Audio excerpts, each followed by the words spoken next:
News First Plus starts now. And we're following new questions about what justice should look like after a beloved Hall County teacher was killed in what investigators call a prank gone terribly wrong. Now, deputies say 5 teens went to 40-year-old Jason Hughes' home late Friday night to toilet paper his yard. When Hughes came outside and confronted them, the teens tried to drive away. Now, police say that Hughes tripped, fell, and was then run over by a pickup truck. All 5 teens are charged with criminal trespass and littering, but the 18-year-old who was allegedly behind the wheel, Jaden Ryan Wallace, he faces much more serious counts. We're talking about reckless driving and first-degree vehicular homicide. So now some are asking prosecutors to drop the most serious charge. And to talk about that, we're going to bring in criminal defense attorney Josh Schiffer here with me. Josh, this is just such an unimaginable situation for the families, for this community. I want to start by laying out the charges that we're looking at. What is vehicular homicide in the state of Georgia from a legal standpoint? Well, thanks for having me on, Maria. On one of these cases that just it frustrates everyone involved. It's incredibly important, and the tragedy is off the charts. Vehicular homicide, first degree in Georgia, is a really serious charge, and it's basically involving causing the death of another, even without the intent to cause that death, using a vehicle, and it's punishable by a minimum of 3 and up to 15 years in prison, along with the other associated charges that most often come along with it. Very often there's a DUI, a reckless driving, some other operational portion of the case. And obviously in this instance, we have the criminal trespass, damage to property stuff that precedes it.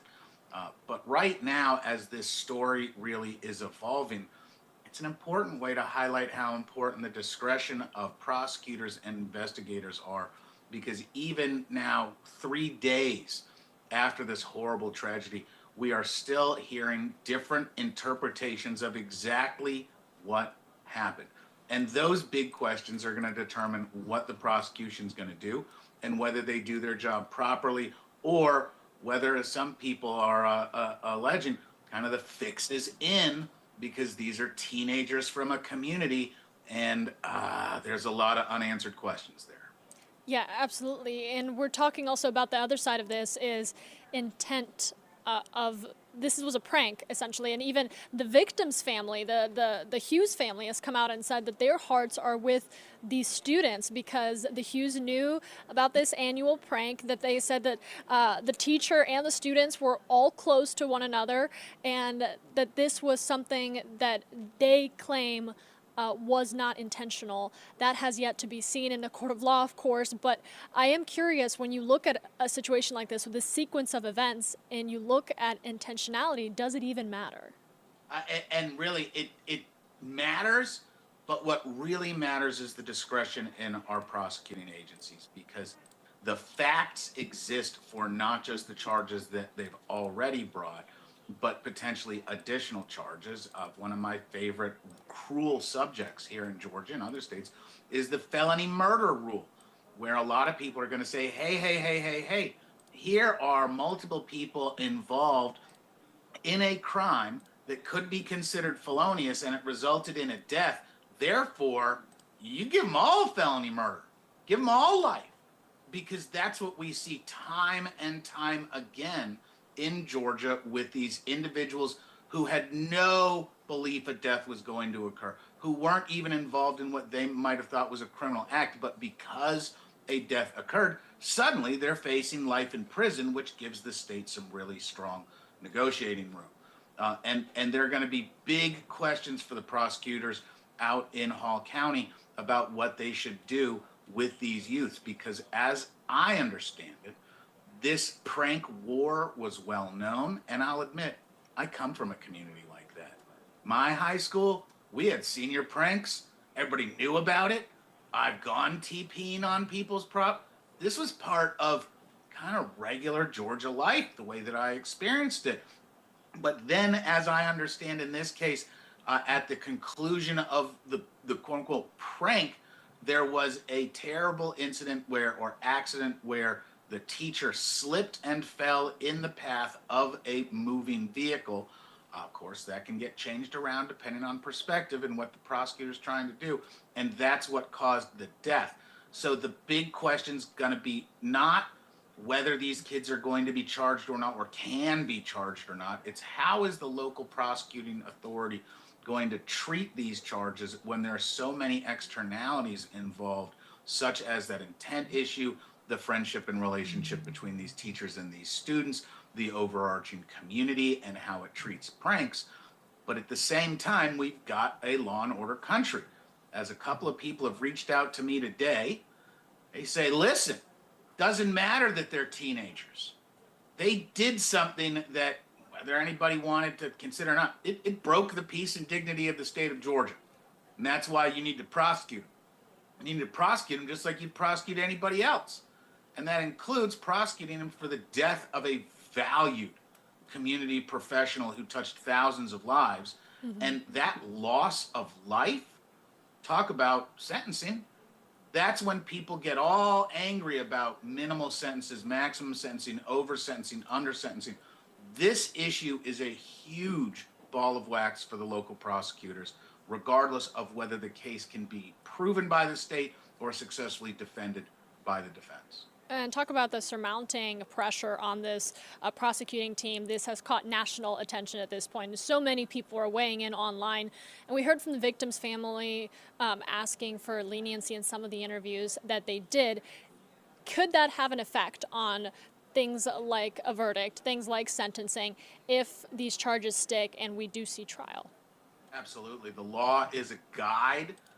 But discretion is eventually and penultimately placed in our elected officials. In Georgia and most other states, your county prosecutor is the highest state official. It's kind of where the buck stops when it comes to the determination of charges from within that county. So in Fulton County, that's going to be Fonnie Willis. In Hall County, that district attorney, who I believe is actually the district attorney for a couple of counties in a circuit, they get presented with the investigatory file, speak with the people involved, and then are going to have to make the decision, not what the parties want. Because while victims and victim families in Georgia have rights to be heard, they do not get to determine what happens with the prosecution. They can just influence it by speaking. That local district attorney is going to eventually decide which charges to present to a grand jury.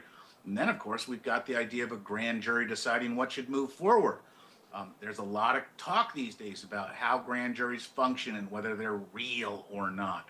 This is that kind of perfect case where if the state wanted a charge not to pass out of the grand jury, this is the kind of case where they do that, where they could present something to a grand jury and kind of sandbag it and say, hey, this may not be and then boom, if a grand jury rejects the charges, the local prosecutor is completely free of cover because the populace did its job. Now, those in the legal community know that that's a curation of a factual scenario. It's not accurate.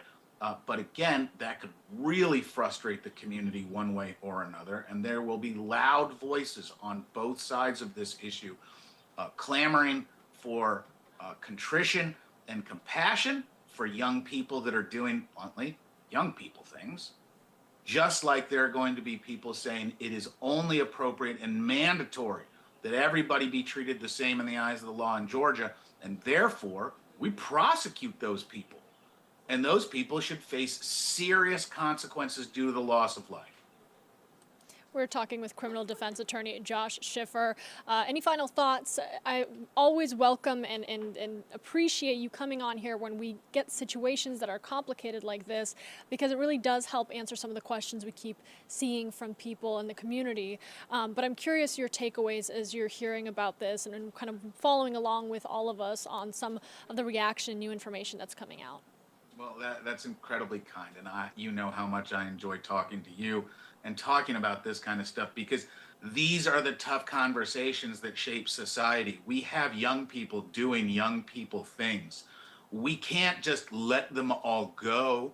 We have an obligation, if just to regulate society, to do something. But what is that something? The system allows us when facing these kind to extract outrageous draconian punishments. But those are exactly the kind of punishments that our legislature has decided we need to have available. This is a loss of life. And it doesn't sound like anybody says the kids weren't violating the law. No, it was just a light violation of the law. But a death occurred, a death of someone who was incredibly valuable, not just to their family, but to our community, the community that these kids love.